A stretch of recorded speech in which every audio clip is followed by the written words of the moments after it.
Steel is in everything. Our cars, our electronics, our data centers.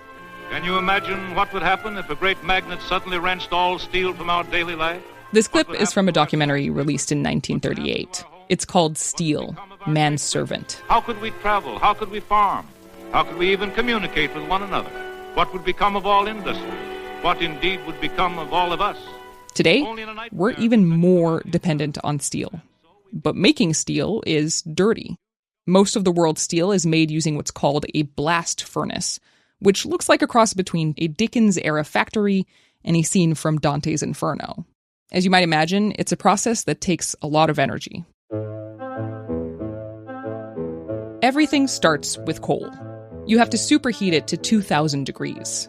Then all that gets blended through various processes, still at high heat, with iron ore pellets and limestone. Eventually, you wind up with molten iron. After more processing, it's cooled and turned into these giant rolls of steel that are used to make everything and anything.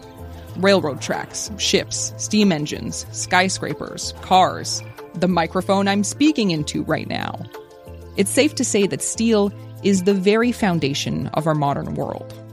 But this energy-intensive process has an outsized impact on our environment. It's estimated that for every ton of steel created in those furnaces, 2 tons of carbon dioxide are released into the atmosphere. Currently, steel alone contributes 8% of the world's greenhouse gas emissions.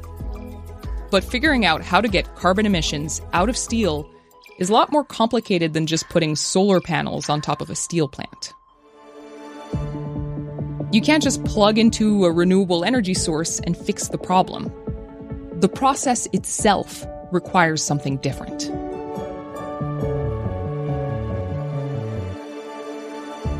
Enter a molecule that has long been hyped as a great environmental remedy: hydrogen. With billions of dollars in backing from governments in the US and Europe, many politicians and scientists hope that hydrogen will be one of the last pieces in the climate puzzle, taking the carbon emissions out of steelmaking. If you could harness enough hydrogen to replace coal in the furnace, you could, in theory, get rid of most of the carbon emissions. But the idea that hydrogen could be the solution to a very difficult problem, that's been proposed before, with cars, for instance. And that future never materialized in any significant way. So what makes this time different? That's today on the show. I'm Arielle Duhaime-Ross, and this is the world as you'll know it. It's helpful to understand where hydrogen comes from. It's the most abundant element in the universe. Our sun is mostly hydrogen, and all water is made up of 2 hydrogen atoms plus an oxygen atom, H2O. But the thing that makes hydrogen stand out is its ability to store a lot of energy. Because of this, hydrogen has long been the dream fuel of futurists and environmentalists.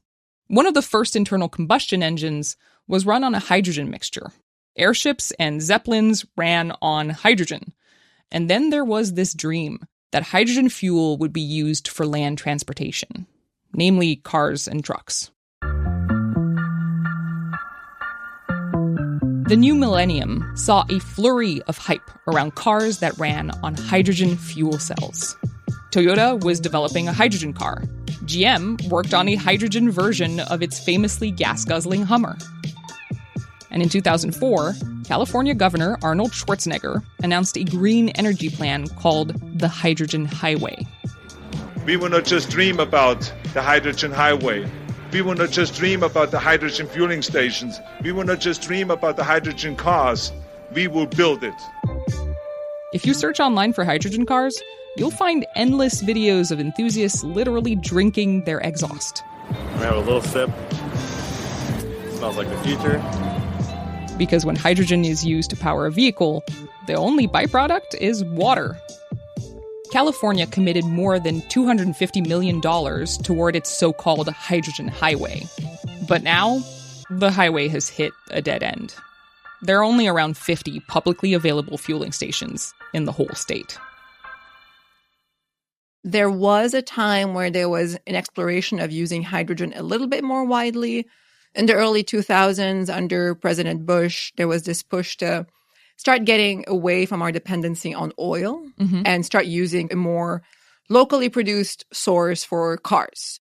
This is Rachael Fahkry, Policy Director for Emerging Technologies with the Natural Resources Defense Council, an environmental advocacy group. But then that sort of thinned away and sputtered out, and that's largely because folks realized that this is an expensive resource, right? A hydrogen car was quite expensive. And at the same time, electric batteries or electric vehicles started making strong technological advancements, and basically just EVs became the center of attention, as they should, because for cars, far more efficient. A lot of the expense tied to hydrogen has to do with how you get it. Because in nature, it's almost always found as a compound in the form of gases, liquids, or solids, which means you have to decouple it from the other atoms it's attached to. And that can be both expensive and pretty bad for our climate. The most common method companies use to make hydrogen today is called steam methane reforming, which relies on natural gas. Most hydrogen produced in the US, almost 95% of it, is made this way.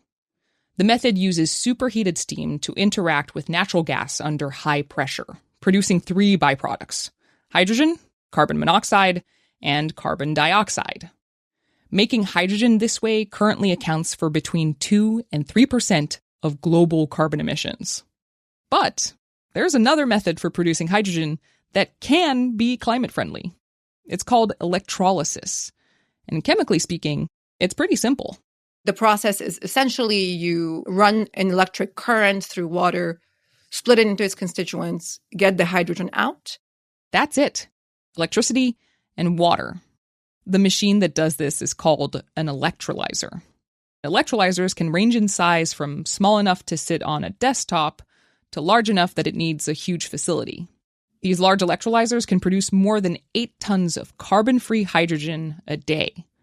But in practice, splitting the strong chemical bonds that make up water takes a lot of energy.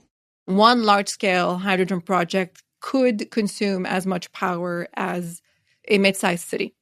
So already this should start ringing, because if a hydrogen project is not powered by clean energy, essentially 24/7, then it's going to drive a lot of emissions on the power grid, because it's going to require some fossil fuel plant on the grid to turn on or increase its generation to meet that large demand coming from hydrogen.